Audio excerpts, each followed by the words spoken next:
আমি তো রেডি হয়ে গেছি। বাইর হওয়ার আগে একটু ফোন দিয়া দেখি হাতিটা চলে গেছে নাকি। হাতি বললো ভুল হইব, ওই তো আবার বুলেটের গতিতে হাঁটে।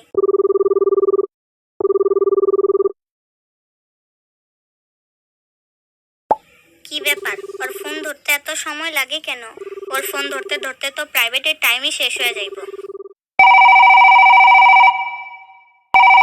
সকাল সকাল কে ফোন দেয়?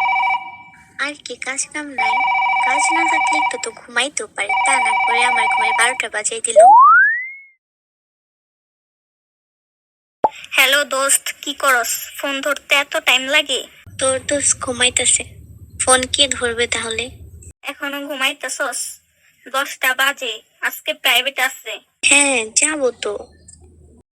আজকে আমি তোর আগেই যাবো, কারণ আমি রেডি। হ্যাঁ তুই রেডি হইলেও টেনশন করিস না, আমি তোর আগেই যাব। আজকে আমি আগেই যাব। দেখা যাক কে আগে পৌঁছায়। যে করে হোক আজকে আমাকে ওর আগে পৌঁছাইতেই হবে।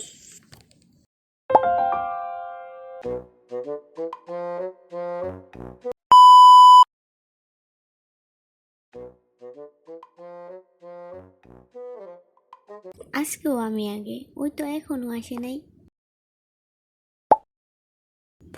স্যারও পড়ানো শুরু করে দিল, কখন আসবে কে জানে। স্যার আসি।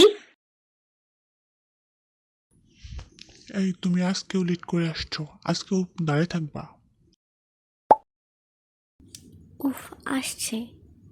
কি রে দোষ, আজকে আবার কি হয়েছিল? আজকেও জ্যাম ছিল রে, তাছাড়া তোর আগেই আসতাম।